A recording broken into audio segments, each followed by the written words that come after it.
murumva radiyo ijwi rya Amerika iravugira Washington DC mu Kinyarwanda no mu Kirundi.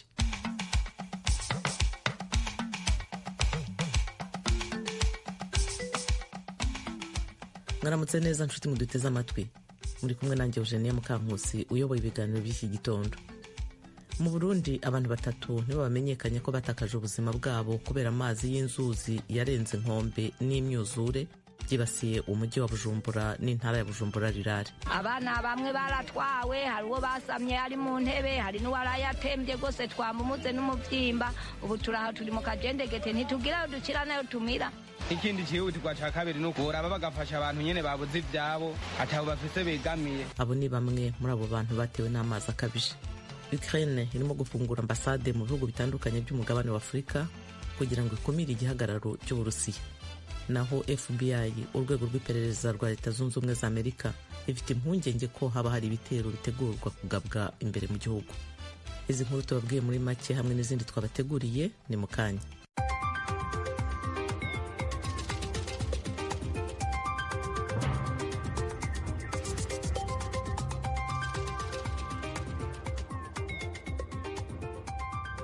Duhere ku makuru avugwa hirya no hino ku isi na Thomas Kamirindi. Ukraine irimo irafungura za ambasade mu bihugu bitandukanye bya Afurika kugira ngo ikumire igihagararo cy'Uburusiya. Ejo kuwa kane Minisitiri wungirije w'ububanyi n'amahanga wayo yatashye ku mugaragaro ambasade y'igihugu cye i Abidjan, umurwa mukuru w'ubukungu wa Cote d'Ivoire.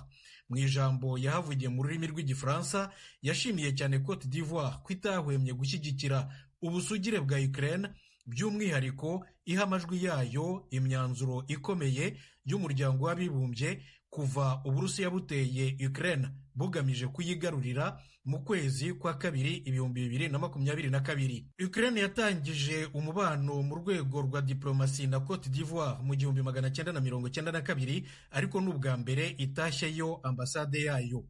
Ejo bundi kuwa gatatu Minisitiri wungirije w'ububanyi n'amahanga wa Ukraine yari yafunguye ku mugaragaro ambasade y'igihugu cye i Kinshasa muri Repubulika ya Demokarasi ya Kongo. Mu minsi iri imbere azajya gufungura izindi muri Ghana, Mozambique, Botswana n'u Rwanda. Nk'uko tubikesha ikigo ntaramakuru AFP cyo mu Bufaransa, Ukraine ifite ambasade mu Rwanda kuva mu kwezi kwa 12 gushize, ariko ntirayitaha ku mugaragaro. Israeli ivuga ko yiteguye kurwana na Irani. Biraturuka ku gitero cy'indege z'intambara cyashenye konsila ya Irani i Damas, umurwa mukuru wa Siriya, kuwa mbere tariki ya mbere y'uku kwezi kwa kane. Cyahitanye abantu 14 barimo abajenerali babiri bakomeye ba Irani. Irani ivuga ko ari Israeli yabarashe, ariko Israeli yo ntacyo yigeze ivuga kuri iki gitero. Ejo bundi kuwa gatatu umuyobozi w'ikirenga wa Irani Ayatollah Ali Khamenei yatangaje ko Irani izihorera igahana Israeli. Israeli nayo yahise imusubiza ngo naramuka bikoze nayo izarasa noneho Irani ku butaka bwayo. Byateye ubwoba mu karere, bityo kompanyi y'indege Lufthansa yo mu Budage yahagaritse ingendo zayo zose ziva cyangwa zijya i Teherani. Isanzwe ijyayo gatatu mu cyumweru. Yo na sosiyete y'ishami ryayo Austrian Airlines yo muri Otirishiya nibo bonyine bo mu burengerazuba bw'isi bohereza i Teherani indege zabo. Amerika yatangaje ko ifite amakuru afatika yerekana ko Irani ishobora kurasa bikomeye vuba aha muri Israeli ikoresheje misile cyangwa drone.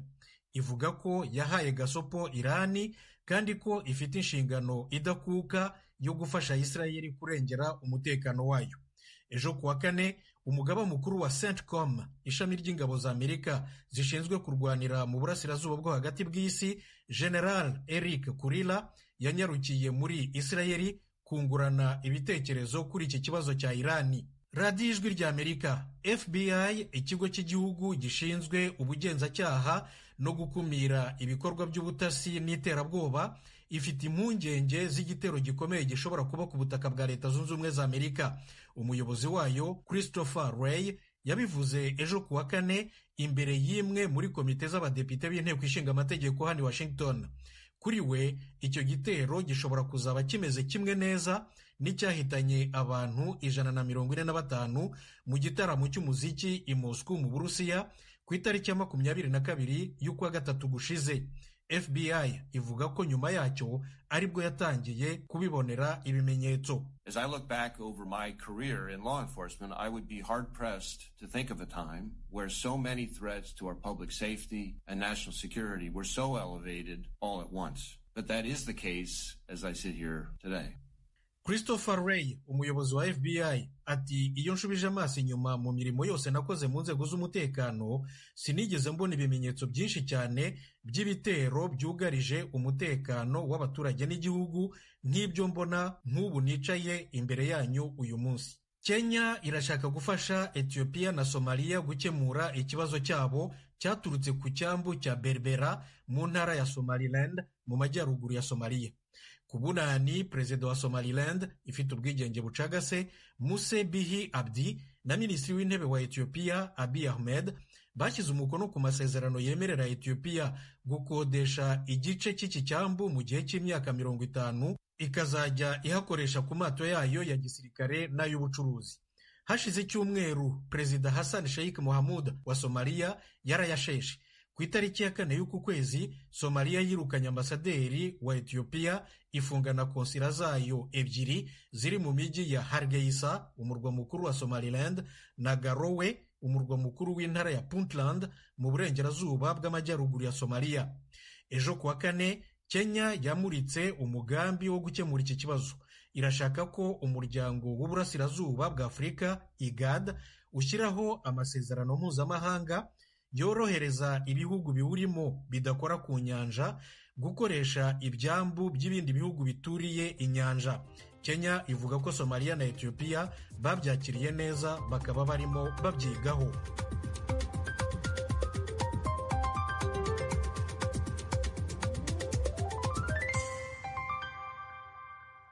Urakoze Thomas Kamirindi kuri aya makuru yo hirya no hino ku isi.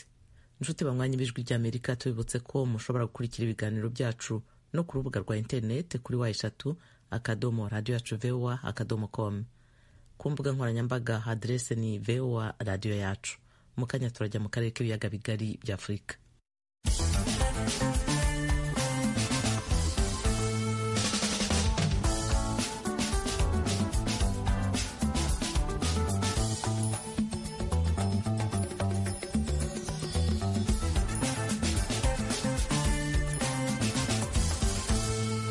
radiyo Ijwi ry'Amerika tugiye gukomereza ibiganiro byacu mu karere k'ibiyaga bigari bya Afurika.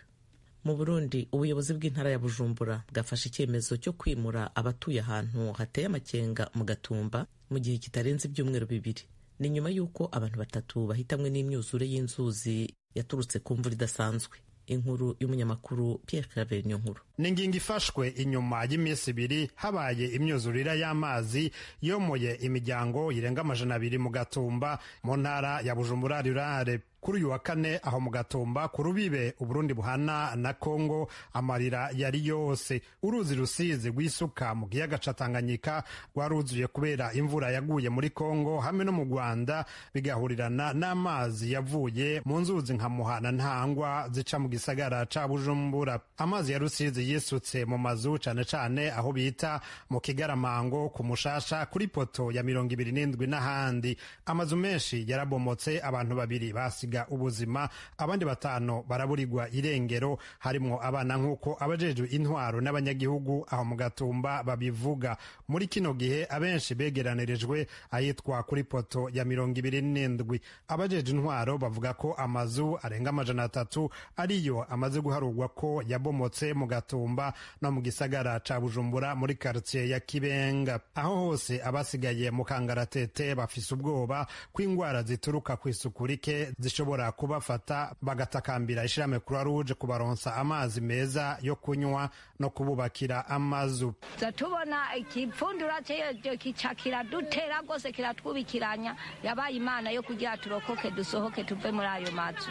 Abana bamwe baratwawe, hari uwo basamye ari mu ntebe, hari n'uwarayatembye gose twamumuze n'umuvyimba. Ubu turaha turi mu kajendegete, ntitugira dukira nayo tumira, ntitugire ishenge na rugero. Abafisi iyo baje bariko barimuka nayo twe twabuze iyo tuja niyo tuva. Aha twituniye ngaha nyene ukunyene atako turi bubigenze. Ikindi cyihutirwa ca kabiri nuko boraba bagafasha abantu nyene babuze ivyabo atabo bafise begamiye.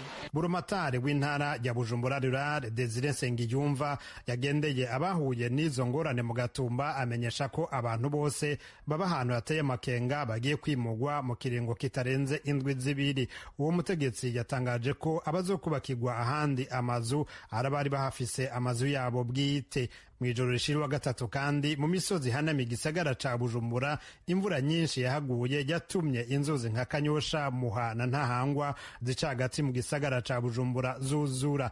Yamara Kanyosha nibwo gwataye inzira maze amazi yirara mu mazu cane cane ayegereye ikiyaga ca Tanganyika muri quartier ya Kibenga mu bumanuko bw'igisagara ca Bujumbura kuva mu mutwenzo kuri uyu wa gatatu. Abantu batari bake baganiriye n'ijwi ry'Amerika kuri uyu wa kane ntibagira aho bakika umusaya. Nuko ubanza bakatuzibira urwo ruzi amazi agapunguka kubera ko amazi agumashika mu mpangu umva ni ibintu birebire kandi bibabaje. Twasaba leta ko yoraba ingene yodushigikira abantu bato bato turi hano, nitugire ico twifuka, nitugire ico twambara, nitugire nico dutekamo, nitugire nico dufungura. Aha byose byaraye bigiye uko nyene kubera ngariho n'umwana twabuze w'uruyoya yatwara. Nubu ntituramenya ikiziga ciwe irengero giwe, suvuga ngo ni wenyene, hariho n'abandi abepfo batwawe nyene abana batazi barengeye. Kubera mu bintu byose byari ngaha, mu bantu bose twaba ngaha nta muntu yigeze asohora n'ikintu na kimwe.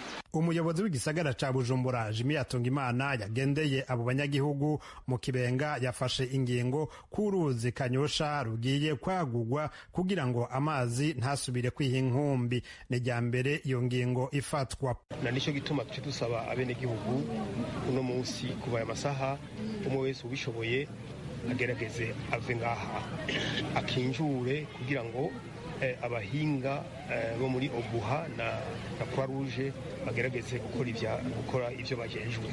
Igice ca Gatumba ndetse n'amakartier yegereye ikiyaga ca Tanganyika ntasiba kurengerwa n'amazi y'ico kiyaga, ndetse hari n'amazu yahebwe kubera beneyo badashobora kuyabamwo. Umuhinga mu vyerekeye ibidukikije akaba n'umwigisha muri za kaminuza Bernard Sindayihebura ahamagarira leta kubaka ico yita urubumbiro rutegera amazi ya Tanganyika na Rusizi. Hasigaye amasantimetero 16 kugira ngo iyi poro ya Bujumbura ije mu mazi hose kugira idigi, no kuvuga mu Kirundi no ko ari ububumbiro kihutirwa cyane, nuko aho hantu hegereye mu burengero bogerageza bakahubaka bakahaduza cyane, kandi nukuri birihuta. Nasaba rero yuko cyane cyane guverinoma y'u Burundi yokoranye bagira neza. Bariho mu yandi maproje y'unga Senegal nzi ayo maproje barafise ikintu bita for diligence n'amafaranga ashobora gufasha iyo habaye ibiza bitandukanye. Raporo y'ikigo cy'igihugu cyo gukinga impanuka ziterwa n'ibiza yerekana ko imyuzurire ituruka ku kiyaga ca Tanganyika n'uruzi Rusizi imaze guhitana abantu benshi, abarenga ibihumbi 100 bakaba barataye izabo mu myaka 5 iheze.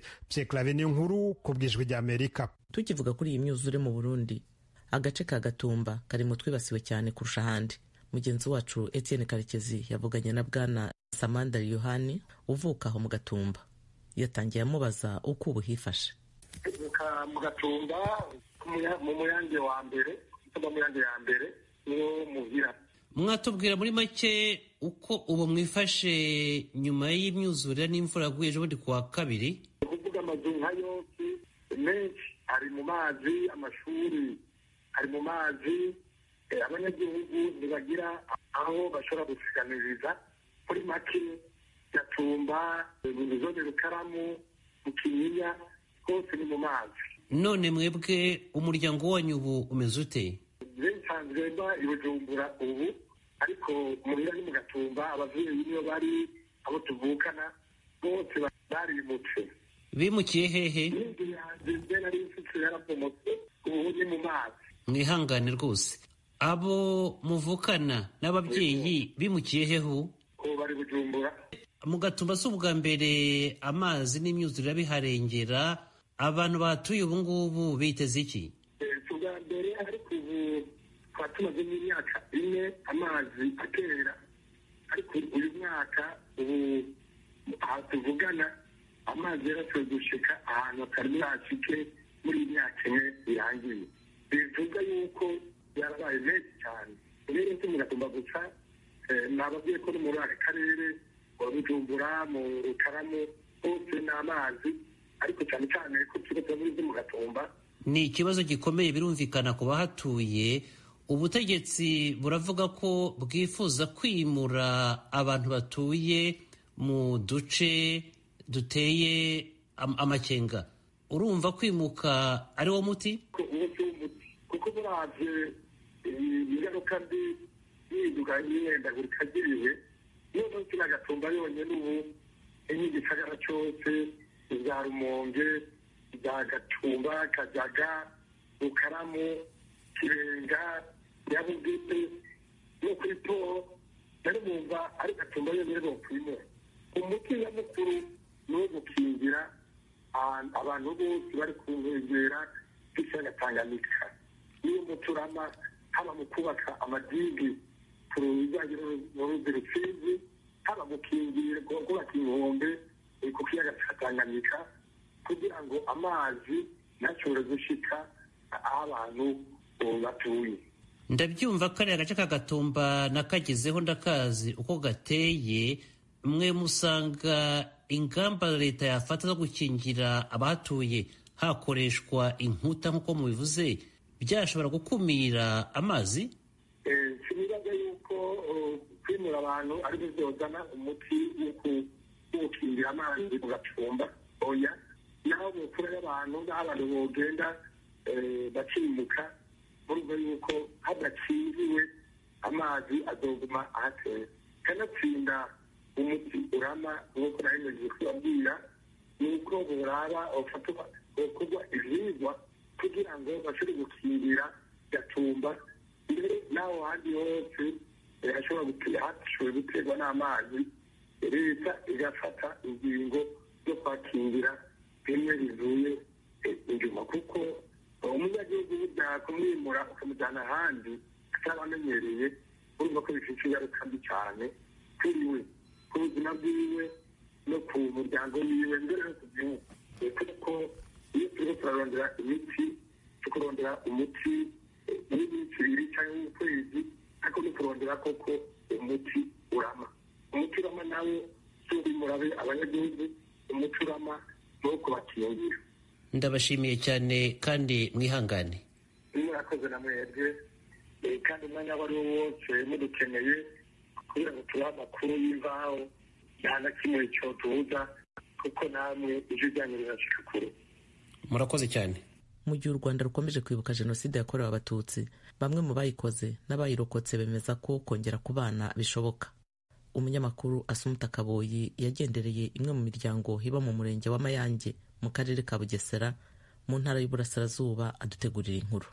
Mu masaha y'agasusuruko nibwo ijwi rya Amerika yageze mu kagari ka Kibenga mu murenge wa Mayange akarere ka Bugesera. Twasanze benshi mu bahatuye bagiye mu mirimo yabo y'ubuhinzi, ariko twabashije guhura n'umuryango wagize uruhare muri jenoside n'uwayirokotse. Turi mu rugo rw'umubyeyi Antonia Mukantabana ari mu kigero cy'imyaka 70. Nawe akora umurimo w'ubuhinzi nubwo twasanze atagiyeyo.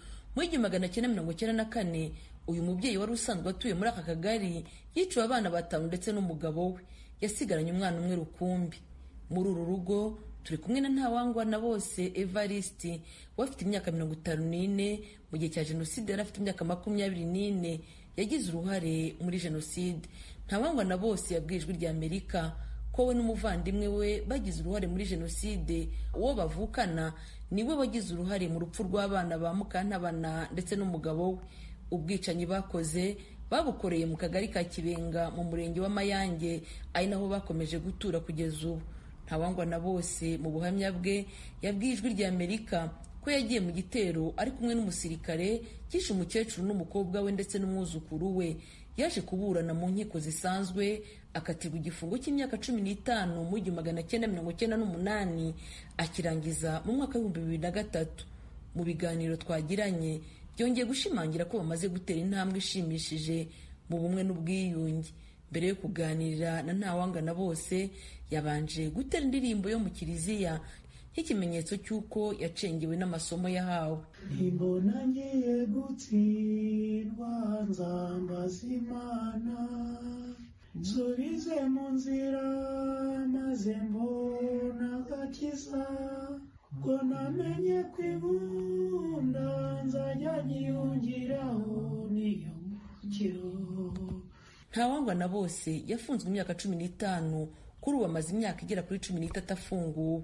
Mu buhamya bwe yongeye gushimangira ko gusaba imbabazi aribyo byamuhaye imbaraga zo kongera kubana neza nabo yiciye. Narishimiye umusirikare bitandagije Imana Alphonse twajyanye mu gitero cyari kishe umukecuru bitaga Kana k'intama n'umwuzukuru we n'umukobwa we. Nakatiwe imyaka 15. Cyone cyane ndagikora ndagisoza ndataha. Navuga ngo igihe njye mfungura waramubonaga ukumva yenda ufite ikibazo muri wowe, ariko kubera uko wowe urimo ugenda kandi ukabona we aragenda wenyine kandi yari afite umuryango, wumvaga kuko byagenda kose hagati yawe nawe utamwisanzura ngo akwisanzureho. Icyo kintu cyarabaye hagati y'umuryango wiciwe n'uwiciye. Ubwo rero uyu mumama nta kibazo dufitanye, mbese inyigisho nizo zadufunguye hanini. Nubwo Ntawangwa na Bose yavuye muri gereza yiyemeje gusaba imbabazi, Mukecuru Mukantaba nawe yabwiye Ijwi ry'Amerika ko mu bihe bya mbere atigeze yiyumvisha ko yazongera kuvugana n'abamumariye urubyaro. Ubwo iwanjye jewe mu rugo twari abantu 8 mu rugo, twasigayemo turi 2. Ubwo hagiye abana 5 na se wabo, kuko jewe naburanishije gacaca, ariko bavuze ngo abantu bazatanga imbabazi. Singiye kubeshya, narahakanye, ndanarahira, ndanabyandika, ndabisinyira ko nta muntu ugomba guha imbabazi. Bakambaza bagasanga hari bakagira ngo niwe ndabyandika nabisinyire nteraho nakasha ko nta muntu ushobora guha imbabazi. Inyigisho baherewe muri paruwasi ya Nyamata mu mwaka wa 2018 nizo zababereye imbarutso yo gusabana imbabazi no kuzitanga. Ko nagiye kubona mbona uwo musaza akaza tugahura n'ubisanzwe akagenda nanjye nkagenda. Byagezeho rero hashize nk'iminsi aje ibihe inshuro zigeze kuri 3 hari. Noneho rero araza ati hari ikintu ngushakira. Na mbere twari dusanzwe duturanye. Atangira kumbwira ati nashatse ko nzaho gusaba imbabazi, twagiye kwa padiri batwigisha mbese ambwira ibintu byinshi. Ese ni ryari ngo izo mbabazi bazazi guhera hehe, nzazi guhera hehe? Ambwira uko tuzajya kwa padiri, ambwira ibintu byinshi. Numva sinteze kwica umuntu nanjye, nta kindi nshobora kuzakora. Kumuha imbabazi simubwira ngo hari uwanjye uzazuka nzamubone, tuzahushe tugende nze imbabazi nzaziruha. Mu gihe abakoze ibyaha n'ababikorewe bateye intambwe yo kongera kubana, abana bavutse ku bakoze ibyaha bemeza ko baterwa ipfunwe n'amakuru bamenye ku babyeyi babo n'ubwo batari bahari. Uyu Sebanani Noheli sumubyara niwe wagize uruhare mu rupfu rwahitanye abana n'umugabo ba Mukecuru Mukantabana. Yatubwiye ko yari afite umwaka umwe mu gihe cya Jenoside, ariko yemeza ko aterwa ipfunwe n'ibyabaye nubwo nta ruhare yabigizemo. Ubwacu biraducanga nyine tukibaza, nk'umuntu w'umusaza cyangwa umupapa wari ukuzuza ubwenge atekereza ute gufata umuntu bari baturanye basangira akagenda agafata abana kandi nawe abasize mu rugo abiwe, afasha abundi mugenzi we arabishe bose arabamaze. Iyo bigeze nk'iki gihe ukareba nk'umukecuru nk'uyu nyine byabayeho, nawe uba wumva ufite n'isoni kuba wamureba uzi ngo harimo umuryango wawe ufitemo uruhare mu byabaye. Kahogasi ubu nimusuhuza aransuhuza, mba mbiganira n'abasaza nk'uyu musipapa wanjye tuba tubiganiramo.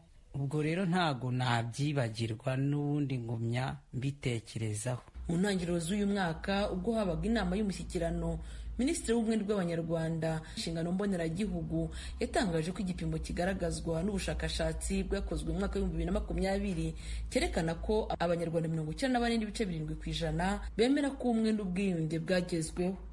Assumpta Kaboyi, Ijwi ry'Amerika, Mayange mu karere ka Bugesera. Inshuti muduteze amatwi, aha niho dusoreje amakuru yacu yo kuri iyi saha. Kuri mikoro mwari kumwe nanjye Eugenia Mukankusi.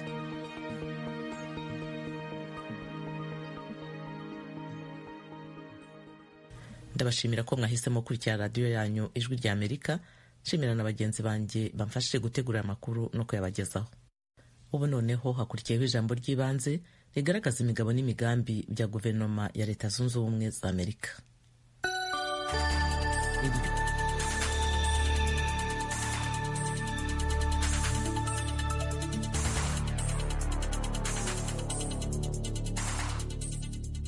icegera c'umushikiranganje ajejwe imigenderanire wa leta zunze ubumwe za Amerika ashinzwe abanyagihugu, impunzi n'abimukira, Julieta Valls-Noyes aherutse kugendera ibihugu vya Ethiopia na Chad. Irabonanye n'abategetsi bakomeye b'amareta y'ivyo bihugu n'abayoboye amashirahamwe ajejwe gutabara impunzi, ari mu ntumbero yo kuganira ku bibazo bihanze abanyagihugu n'abimukira mu karere ko muri Afrika yo hagati n'iyo mu buseruko. Mu biganiro yagiranye n'umushikiranganje wa mbere wa Chad, Succès Mastra, icegera c'umushikiranganje ajejwe imigenderanire wa Amerika yaravuze ku miliyoni irenga 47 y'amadolari agenewe gufasha abanyagihugu muri Sudani no mu bihugu bibanyi.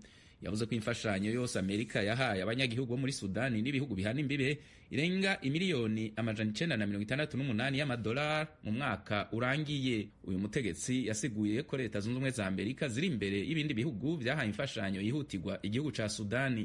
Yongeye avuga ko Amerika iriko ikorana n'ibindi bihugu vyo mu makungu kugira ububabare bw'impunzi zirenga umiliyoni zategerejwe guhunga ingo zabo kubera uruhagarara n'ubwicanyi bugabanuke, mu gihe abandi babandanya gushika uko umunsi utashe, nk'uko avuga ko yavyiboneye mu rugendo yagize muri Sudani. Ibihugu vya Ethiopia na Chad biriko bigira uruhara rukomeye mu kwishura ku biriko biba muri Sudani no mu twigoro two gutabara abanyagihugu. Julieta Valls-Noyes yatangaje ko kuva mu mwaka w'2023 Ethiopia yakiye impunzi 50,000 zivuye muri Sudani. Yavuze ko mu gihe umutekano muke urangwa mu karere ko mu ihembe rya Afrika, bikenewe cyane ko Ethiopia ibandanya gufasha abanyagihugu bavuye mu vyabo.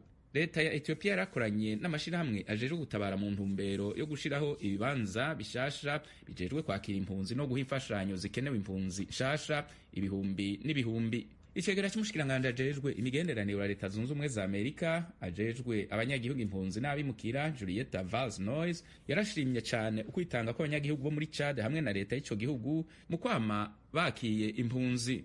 Yavuze ko mu bihe vya vuba Chad yakiye impunzi zirenga igice c'umiliyoni n'abarenga 100,000 basubiye muri ico gihugu mu kiringo kiri munsi y'umwaka. Intumwa ya Amerika yavuze ko Amerika ibandanya kugarukira abantu batagira ikibafasha muri Chad, cane cane impunzi n'abarondera ubuhungiro barenga umiliyoni n'ibihumbi 100. Yavuze ko imigambi ishigikiwe na Amerika izokingira impunzi, ikaziha uburaro, amazi, ibikoresho vy'isuku, amashure n'ibindi abazakiye n'abandi basinzikajwe n'uruhagarara n'ubwicanyi birangwa muri Sudani. Julieta Valls-Noyes yatangaje ko gukingira abanyagihugu inzara n'ibindi biza bishobora kwaduka muri Sudani mu kiringo kirekire kiri imbere bizosaba ko impande zompi zitana mu mitwe muri ico gihugu, zihagarika ingwano, zikareka imfashanyo zigashikira abanyagihugu atantambamyi. Amerika izobandanya gukorana n'amareta ya Ethiopia na Chad, amakungu n'abandi bakorera muri ivyo bihugu kugira batabara abantu imiliyoni n'imiliyoni basinzikajwe n'intambara muri Sudani bakeneye imfashanyo mu buryo bwihutirwa.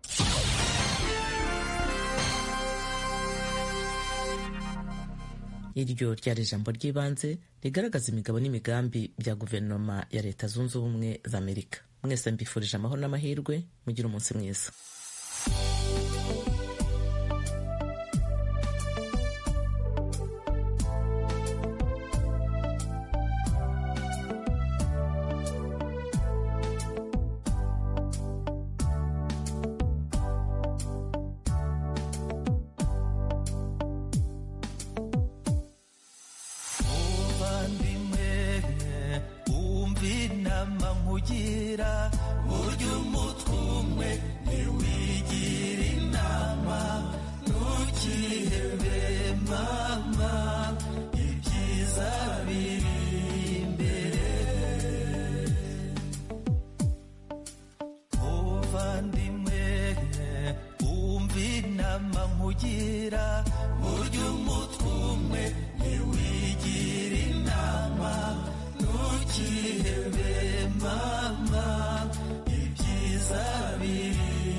Nkaho ntacyo muze si wo muti na gato nukuri si wo muti ahubwo nimwegere abajyanama babafashe